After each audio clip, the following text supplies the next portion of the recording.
नमस्कार, सियासी गलियारा देख रहे हैं आप। आपके साथ मैं हूं साकिब सुमन। सियासी गलियारे में एक बार फिर से हम आपको लिए चलेंगे सियासत के दुनिया में और आपको बताएंगे अगले आधे घंटे के अंदर कि प्रदेश की सियासत में किस तरीके से हलचल देखने को मिल रही है, क्या अपडेट्स हैं। और यकीन मानिए कई ऐसे बयान सामने आए हैं जिनको आप तक पहुंचाना हमारी जिम्मेदारी है और आपका ये फर्ज है कि आप इस तरह के बयानात को सुने, क्योंकि राजनीति में आपकी दिलचस्पी है, ये हमें पता है। तो चलिए शुरुआत करते हैं आज की पेशकश की और अगले आधे घंटे तक इस कार्यक्रम के साथ बने रहिए, सियासी गलियारे में रहिए और देखिए पॉलिटिकल हलचल हरियाणा की।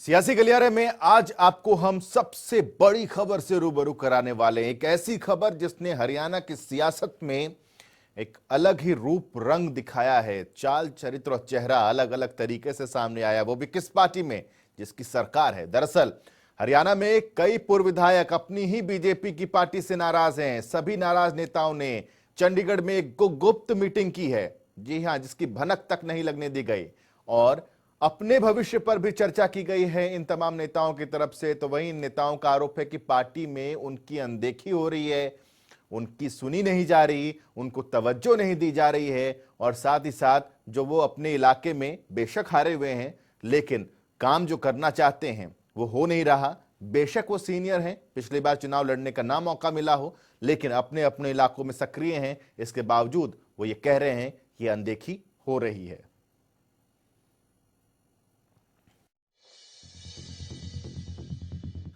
हिंदुस्तान के संविधान को अभिव्यक्ति की आजादी देता है। यही आजादी कभी कभी नाराजगी के रूप में सामने भी आती है। कमोबेश ऐसी ही एक तस्वीर विश्व की सबसे बड़ी राजनीतिक पार्टी के अंदर देखने को मिल रही है। दरअसल खबरों की माने तो भारतीय जनता पार्टी की हरियाणा इकाई के कई पूर्व विधायक अपनी ही पार्टी से नाराज हैं। इन विधायकों ने चंडीगढ़ में एक गुप्त मीटिंग की और भविष्य की रणनीति पर चर्चा की। मीटिंग में शामिल हुए पूर्व विधायकों के नाम कुछ इस तरह से हैं: परमिंदर ढूल, रामपाल माजरा, बूटा सिंह, बलवान सिंह दौलतपुरिया, श्याम सिंह राणा। इनके अलावा भी बीजेपी के कई और नेता थे जिन्होंने इस बैठक में शिरकत की। इनका आरोप है कि पार्टी में इनकी अनदेखी हो रही है और गठबंधन सरकार में उनके काम नहीं हो रहे। कृषि बिल से भी ये इत्तेफाक नहीं रखते। हमने ये ठान भी लिया है, ठान भी रखा है कि किसान के साथ अनदेखी ना हो। किसान अन्नदाता है, किसान के साथ किसी किस्म की अनदेखी ना हो। और किसान आज इन अध्यादेशों के बाद जो बिल आया उसको लेकर आशंकित है और आंदोलनरत है।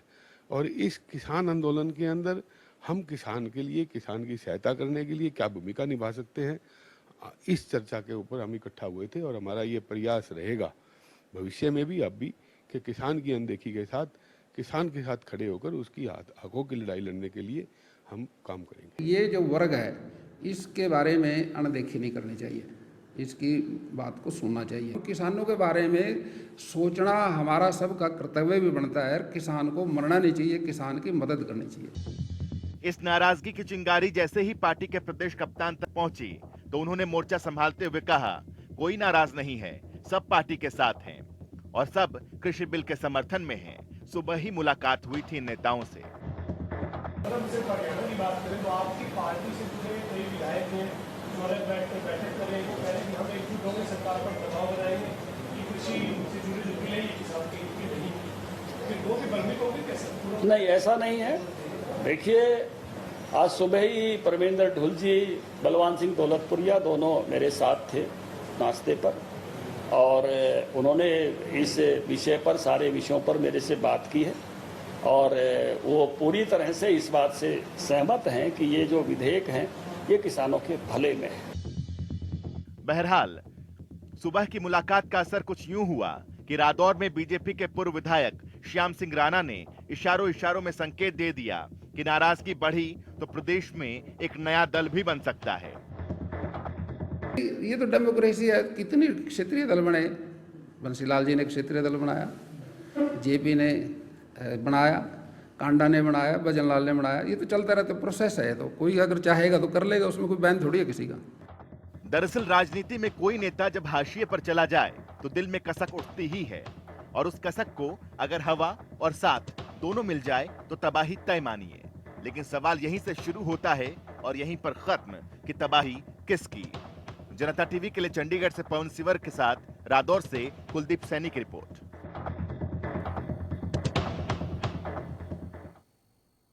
जी, इस रिपोर्ट को देखने के बाद आप समझ गए होंगे कि भारतीय जनता पार्टी में क्या चल रहा है और नाराजगी किस हद तक बढ़ रही है। लेकिन ओम प्रकाश धनखड़ का स्टेटमेंट जो रिपोर्ट के अंदर हमने आपको दिखाया, जिसमें हमने आपको बताया कि वो ये कह रहे हैं कि आज सुबह ही परमिंदर ढुल और दौलतपुरिया से उनकी नाश्ते पर बातचीत हुई थी और वो सहमत भी हैं। लेकिन दिलचस्प बात की है कि हमारे चंडीगढ़ से संवाददाता पवन सिवर ने उनसे तकरीबन 11:30 बजे के बाद और 12 बजे से पहले मुलाकात की, और उस मुलाकात के दौरान परमिंदर ढुल उन्हीं तमाम बातों को कहते हुए नजर आए जिनका वो जिक्र अपने उस बयान में कर रहे थे, जिसमें वो ये कह रहे हैं कि किसानों के साथ अनदेखी नहीं होनी चाहिए।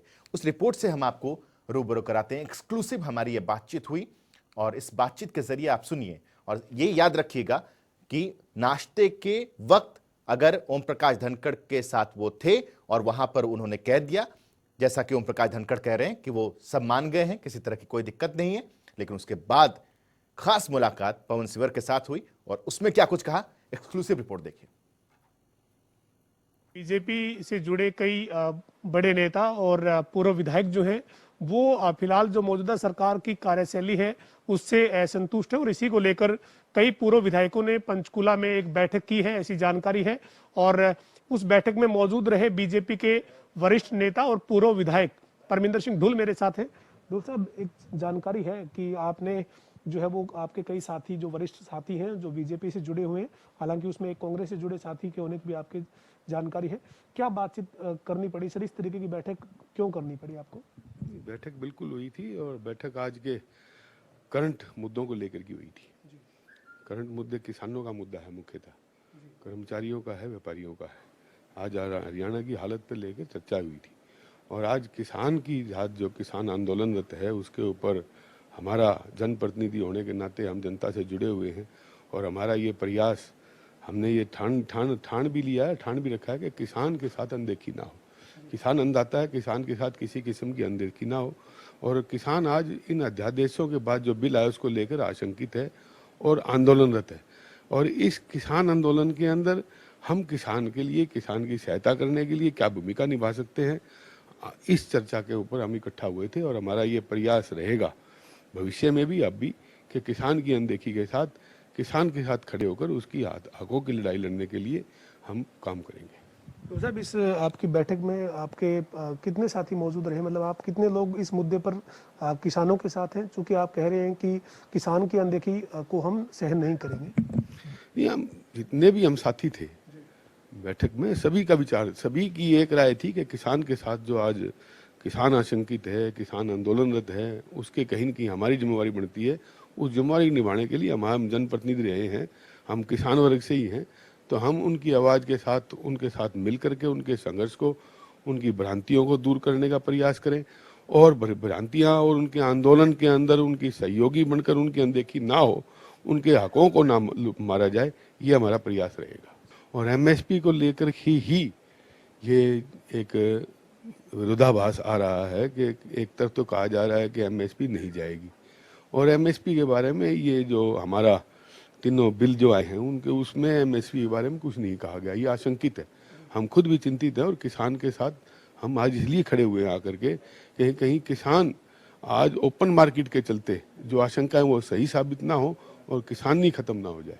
आपने कर ली, आपने तय किया कि हम किसानों के साथ हैं, किसानों की आवाज़ को हम उठाएंगे। इस मामले में सरकार से या संगठन से कोई बातचीत हुई है? नहीं, जैसे भी हमारे को कहा जाएगा हम बात करेंगे, अपनी बात रखेंगे।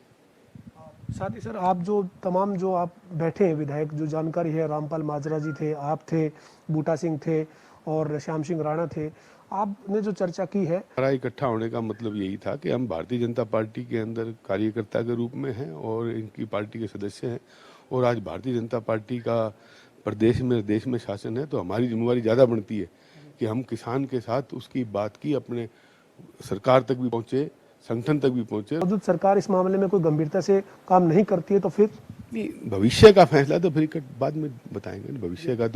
भविष्य तो गर्भ में है, लेकिन हमारा ये मान के चलो किसी भी कीमत पर किसान की अनदेखी हम नहीं, अपने जहाँ तक हमारी सोच है और जहाँ हमारी कार्यशैली है और जहाँ तक हमारी पार पड़ेगी, हम किसान के साथ अनदेखी नहीं होने देंगे। साहब, जो करीब साल भर का कार्यकाल अब सरकार जल्द जो है वो अपना पूरा करने जा रही है, इस कार्यकाल से बीजेपी के वरिष्ठ नेता, पूर्व विधायक होने के नाते आप मानते हैं कि ये कार्यकाल 1 साल भर का जो होने वाला है, इसमें जनता की मांगों पर सरकार खरा उतर पाई है? कार्यकाल जो 1 साल का पूरा हुआ, जनता के ऊपर वो खरा उतर पाई है कि नहीं उतर पाई है, ग्राउंड लेवल के अंदर मीडिया को भी पता है, सबको पता है ग्राउंड लेवल के अंदर क्या जानकारी है, और बेहतर यही होगा कि इस बात को ग्राउंड लेवल पूछा जाए। हम अपने मुद्दे बताने के लिए आपके बीच में हैं, और हमारा ये आप ये मान के चलिए कि हम जितने भी साथी हैं इकट्ठा हुए और होंगे, हम किसान के साथ अपने आप को जोड़ करके किसान के साथ खड़े हैं। इस तरीके का विरोध होना कृषि मंत्री का, तो वो किसानों से जुड़े बिलों की वजह से ही बढ़ा है, क्योंकि पहले भी बीजेपी दलाल वहां प्रचार कर रहे थे इन बिलों के आने से पहले, लेकिन अब एकदम से लोगों का रुख बदल गया है। निश्चित तौर पर कहीं न कहीं बिलों का असर है, बिल्कुल असर है इसका। बहुत बहुत धन्यवाद साहब। तो ये बीजेपी के वरिष्ठ नेता और पूर्व विधायक परविंदर सिंह ढुल हमारे साथ थे, जिन्होंने कहा है कि किसान को बेचारा नहीं बनने देंगे और किसानों की आशंका है, चिंता है एमएसपी को लेकर।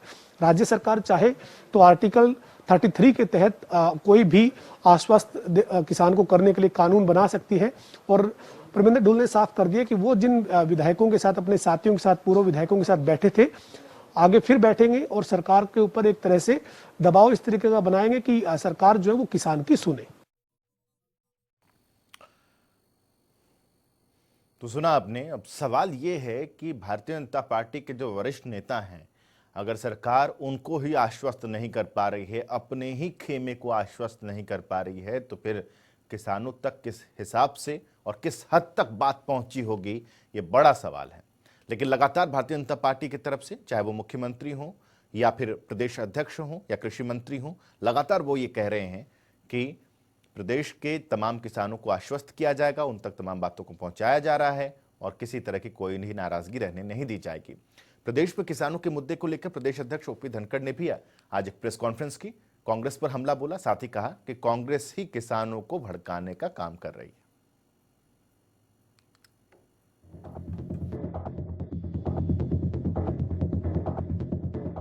हरियाणा की राजनीति में इस वक्त सबसे महत्वपूर्ण और सबसे बड़ा मुद्दा किसानों का है। किसान परेशान हैं, सड़कों पर हैं, सरकार के लाए 3 अध्यादेशों का विरोध कर रहे हैं, उसे समझने की कोशिश कर रहे हैं। और इन सब परेशानियों और तनावपूर्ण माहौल के बीच बीजेपी के प्रदेश अध्यक्ष ओम प्रकाश धनखड़ ने प्रेस कॉन्फ्रेंस की और सबसे पहले साफ किया कि सरकार जो 3 कृषि बिल लाई है, उसको लेकर कांग्रेस ने भ्रम फैलाया है, किसानों को बरगलाया है। जो कांग्रेस ने भ्रम फैलाया है, किसान भाइयों, जब खरीद होगी तो आपको भी लगेगा कि ये लोग झूठ बोल रहे थे। बीजेपी प्रदेश अध्यक्ष ने बिना किसी हिचकिचाहट के एक के बाद एक कांग्रेस पर तंज कसने शुरू कर दिए। उन्होंने कहा कि कांग्रेस ने अपने ही घोषणा पत्र और अपनी ही बनाई कमेटियों की रिपोर्ट का विरोध किया है। 2017 में पंजाब के सीएम कैप्टन अमरिंदर सिंह ने भी इसी तरह का एक फैसला लिया था। हुड्डा कमेटी की जो रिपोर्ट है, उसमें भी इसी तरह की बातें की गई थी। पॉलिटिकल पार्टी जो पंजाब में शासन में है, हरियाणा में प्रमुख विपक्षी दल है, देश में विपक्षी दल है, उसने ही अपने घोषणा पत्र को एक तरफ करते हुए अपने पुराने भाषणों को दरकिनार करते हुए अपने द्वारा बनाई गई कमेटियों की रिपोर्ट को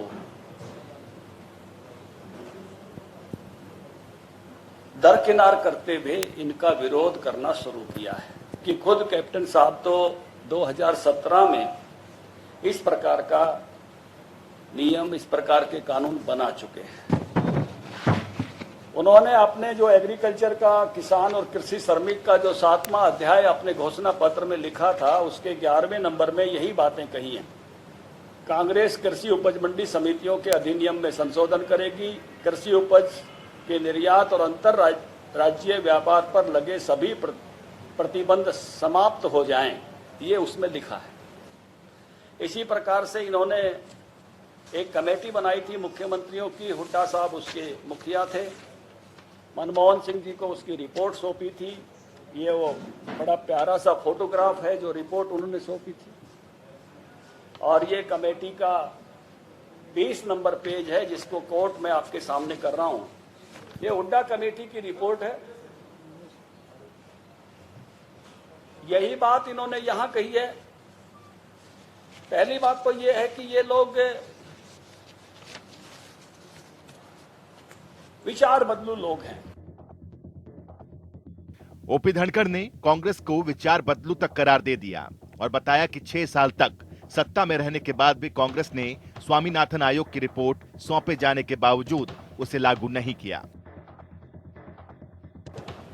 अटल बिहारी वाजपेयी जी ने ही बड़े बदलाव के लिए किसान आयोग बनाया था। सोमपाल शास्त्री उसके चेयरमैन बनाए थे। हमारी सरकार दोबारा नहीं आई। कांग्रेस पार्टी ने अपना एक कमीशन बनाया, स्वामीनाथन, एमएस स्वामीनाथन साहब की लीडरशिप में, और स्वामीनाथन साहब बड़े अच्छे आदमी थे। उन्होंने अपनी रिपोर्ट सौंपी और उस रिपोर्ट के बाद भी कांग्रेस पार्टी 6 साल सत्ता में रही। उन्होंने उस रिपोर्ट को इंप्लीमेंट नहीं किया। किसानों की सबसे बड़ी समस्या एमएसपी रहेगा या मंडी?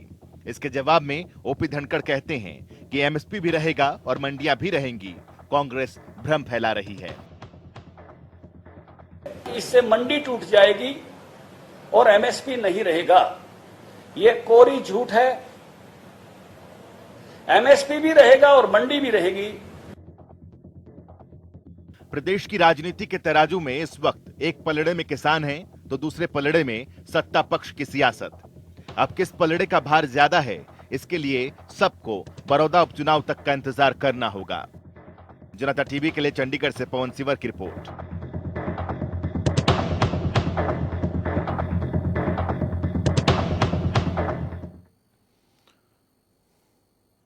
किसानों के मुद्दे पर अभय चौटाला ने दुष्यंत से इस्तीफे की मांग की थी। अब दुष्यंत चौटाला ने अभय चौटाला को जवाब दिया और कह दिया कि क्या अभय चौटाला को सीरियस पॉलिटिशियन समझा जाए।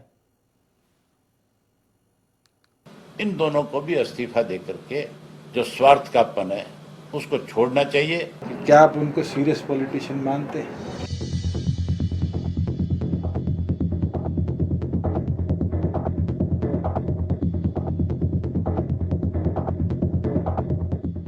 इस्तीफा तो दे दें जनाब, पर दिक्कत तो यही है कि आप सीरियस पॉलिटिशियन ही नहीं हैं। दुष्यंत की जुबान से निकले ये शब्द कहीं ना कहीं अभय चौटाला को चुभे तो होंगे, और चुभे भी क्यों ना। एक भतीजा अपने चाचा को ही सीरियस नेता नहीं मानता। यकीन नहीं होता तो फिर से सुन लीजिए। क्या आप उनको सीरियस पॉलिटिशियन मानते हैं? क्या आप उनको सीरियस पॉलिटिशियन मानते हैं? क्या आप उनको सीरियस पॉलिटिशियन मानते हैं? अभय ने कहा था कि दुष्यंत और रंजीत चौटाला की रगों में अगर चौधरी देवीलाल का खून है तो इस्तीफा दे दें। दुष्यंत ने खून की बात पर नहले पर दहला धर दिया और कह दिया कि बात देवीलाल के खून की ही है। तभी मैं कह रहा हूं कि किसान की फसल का एमएसपी पर एक एक दाना खरीदेंगे, और अगर ऐसा नहीं हुआ तो सबसे पहले वही इस्तीफा देंगे। अगर चौधरी देवीलाल का खून रगों में है, इसलिए तो मैं इंश्योर कर रहा हूँ कि एमएसपी पे एक एक दाना हम खरीदेंगे।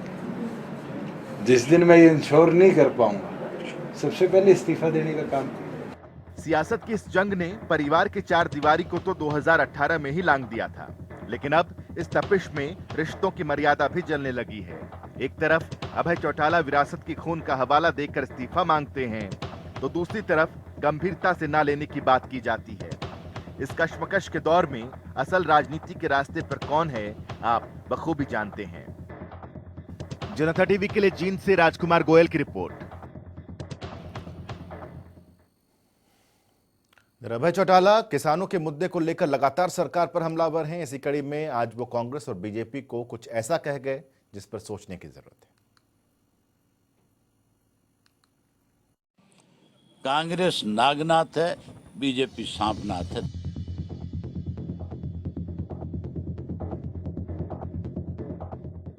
कांग्रेस नागनाथ है तो बीजेपी सांपनाथ है।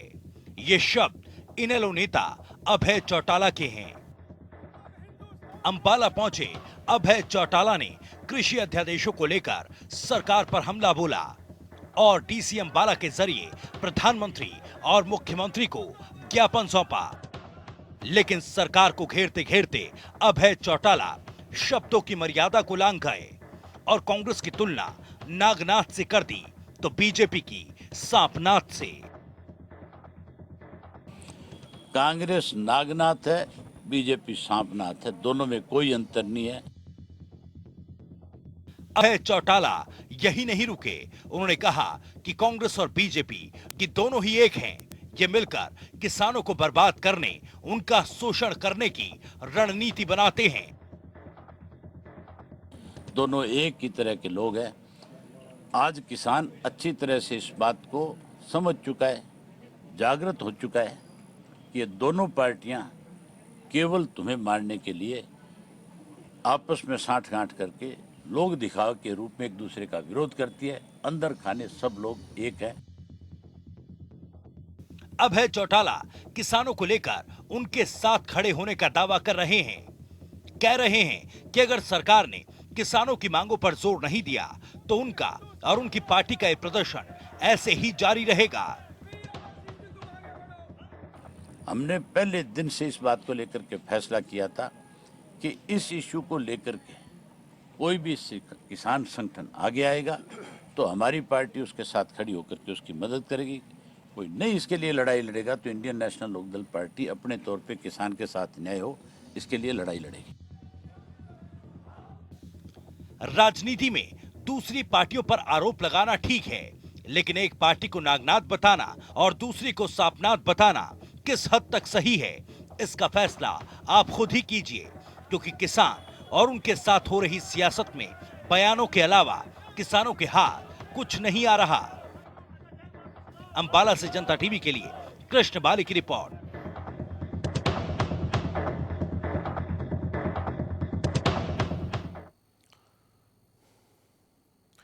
सरकार ने कोरोना पर खर्च के आंकड़े जारी किए तो विपक्ष ने इसे मुद्दा बनाकर सरकार पर हमला कर दिया। घोटाले की आशंका जता दी गई और जांच की मांग भी तेज कर दी गई। लेकिन अनिल विज ने जिस अंदाज में विपक्ष को जवाब दिया वो देखने लायक। विपक्ष का आरोप, घोटाले की आशंका, जांच की मांग। अब जरा गृह मंत्री अनिल विज का पलटवार देखिए, वो भी फिल्मी अंदाज में। मैंने एक पिक्चर देखी थी, उसमें कादर खान का रोल था, दो मुखिया। वो अपने पीए को प्रेस नोट लिखवाता है। मुख्यमंत्री जी ने बाढ़ का निरीक्षण करने जाना होता है तो वो दो प्रेस नोट लिखवाता है।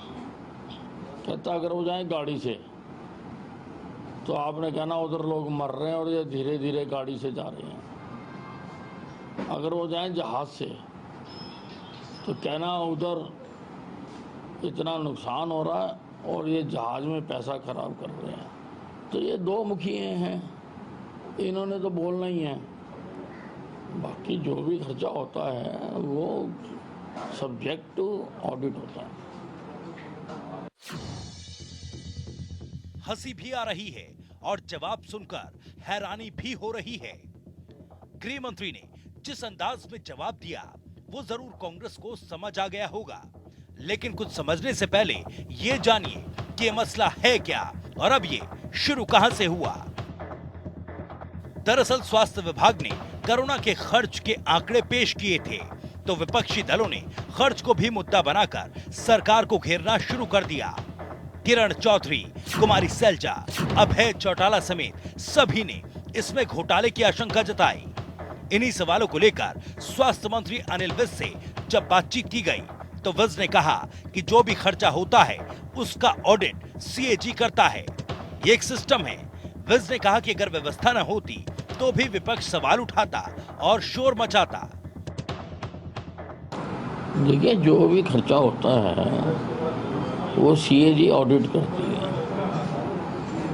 सिस्टम है ये, और ऑडिट करने के बाद फिर वो पब्लिक अकाउंट कमेटी में चला जाता है। अब अगर ना करते तो फिर विपक्ष शोर मचाता कि सुविधाएं दी नहीं गई हैं। अब अगर हमने व्यवस्था की है कि कोविड में कहीं पर भी किसी को भी कोई भी दिक्कत ना आए, तो अब ये शोर मचा रहे हैं। हरियाणा में कोरोना का प्रकोप जिस स्पीड से बढ़ा वो चिंता का विषय था, लेकिन सरकार ने इसके लिए कुछ तैयारियां की और अपनी जेब से पैसा खर्च करने में कोई कसर नहीं छोड़ी। लेकिन जो आंकड़े और जो रिपोर्ट आई, क्या वाकई वो ठीक है या उसमें जांच की जरूरत है, ये सोचने वाली बात है। जनता टीवी के लिए अंबाला से हरप्रीत सिंह की रिपोर्ट। तो ये रही कि किस तरीके की सियासत इस वक्त प्रदेश में हो रही है, और इन सियासत की तमाम खबरों को हमने आप तक पहुंचाया, आपको रूबरू कराया इन तमाम खबरों से। कल फिर कुछ और अहम और बड़ी खबरों के साथ हाजिर होंगे। आज के लिए बस इतना ही। छोटा सा ब्रेक, खबरों का सिलसिला लगातार जारी है।